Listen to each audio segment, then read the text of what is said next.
Hello अस्सलाम वालेकुम, कैसे हो आप?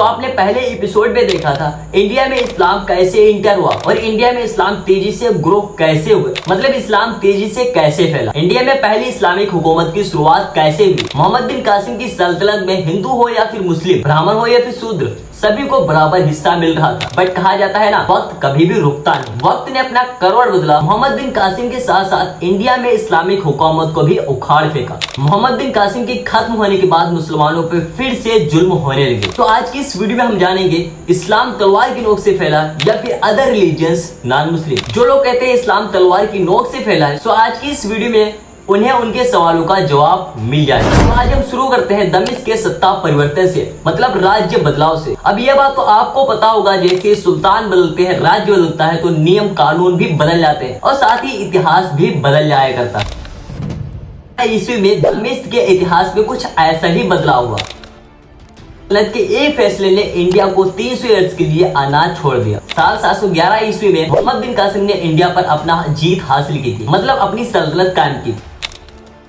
अब इंडिया से दूसरी जगह पर व्यापार करने के लिए मंडी को स्थापित किया। उस टाइम पे यही इंडिया बहुत ही तेजी के साथ ग्रो कर रहा था। इंडिया आसमान की ऊंची बुलंदियों पर था। हिंदू या फिर मुस्लिम सभी उसी ऊंचाइयों पर राज कर रहे थे। इंडिया आगे बढ़ रहा था। अब इंडिया आगे बढ़ता हुआ सभी को दिख रहा था। वो नीची जाति के लोग जिन्हें नीचा समझा जाता था, वही आज मुस्लिम सल्तनत में मुसलमानों के साथ कंधा मिलाकर व्यापार कर रहे थे। सभी लोग अपने अपने एक नॉर्मल लाइफ जी रहे थे, लेकिन तभी एक ऐसा हादसा होता है जिससे सभी लोगों के जिंदगी की बैंड बजा देती है, साथ ही इंडिया से मुस्लिम हुकूमत को खत्म कर देती है। वलीद बिन अब्दुल मलिक का इंतकाल हो गया। वलीद बिन अब्दुल मलिक के इंतकाल के बाद इस्लामिक सल्तनत का ग्रोथ चक्र रुक गया। वलीद बिन अब्दुल मलिक के इंतकाल से पहले दो बड़े बड़े शहरों को फतेह कर लिए थे, एक इंडिया, दूसरा स्पेन, और ये दोनों शहरों को इस्लाम का एक नया रूप माना जाता था। अभी इस स्पेन की भी बहुत ज्यादा इंटरेस्टिंग स्टोरी है, हम इसे किसी अलग वीडियो में एक्सप्लेन करेंगे। कैसे स्पेन जो कि एक मुस्लिम पॉपुलेशन वाली कंट्री थी, और वही स्पेन जो कि मुस्लिम पॉपुलेशन वाली कंट्री थी, वो कैसे एक नॉन मुस्लिम कंट्री बन गई।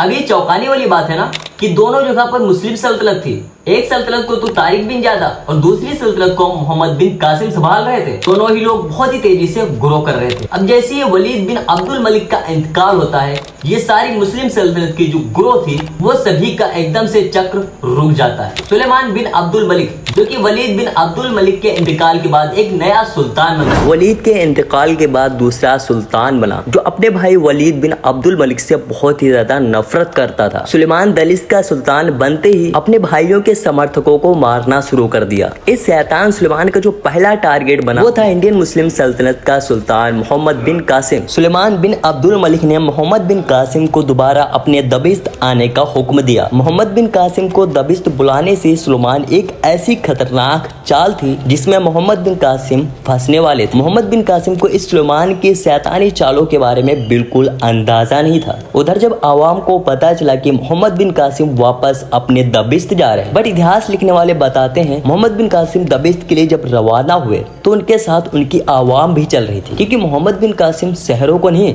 बल्कि लोगों के दिलों को फतेह किए थे। लोग इतनी इमोशनल हो गए कि मोहम्मद बिन कासिम आगे आगे, उनकी आवाम उनके पीछे पीछे। बट मोहम्मद बिन कासिम को नहीं पता था कि दबिश्त में उनकी मौत उनका इंतजार कर रही है। मोहम्मद बिन कासिम के चले जाने के बाद लोग इनकी मूर्तियां बना के इन्हें भगवान के रूप में पूजने लगे। वो तो बाद में दूसरी सल्तनत ने इनकी मूर्तियों को तोड़वा दिया। इंडिया के लोग इससे पहले कभी अपनी लाइफ में ऐसा सुल्तान नहीं देखे थे जो अपने राज में बराबर का हिस्सा देता हो। हिंदू हो या फिर मुस्लिम, शूद्र हो या फिर ब्राह्मण, सबको एक जैसा समझना। यही नहीं, साथ में बैठ के खाना खाना या अपने आवाम के साथ दोस्तों की तरह बातें करना। सो ऐसा सुल्तान अपनी लाइफ में कभी नहीं देखा था। और आज लोग कहते हैं कि इस्लाम तलवार की नोक से फैला है। अगर इस्लाम तलवार की नोक से फैला होता तो नॉन मुस्लिम मोहम्मद बिन कासिम के जाने पर इमोशनल न होते और मोहम्मद बिन कासिम के व्यवहार को देखकर अपना कोई रिलीजन न बदलता। इस्लाम एक पीसफुल रिलीजन। इस्लाम प्यार और मोहब्बत से लोगों के दिलों को जीत कर फैलता है, ना कि तलवार से। अब आपने इस पूरी वीडियो को देखा है, आप खुद डिसाइड करो और आप कमेंट में लिख के बताओ क्या क्या सच। सो आज की इस वीडियो में बस इतना ही। मिलते हैं अगले दिन अगली वीडियो के साथ, तब तक अल्लाह हाफिज।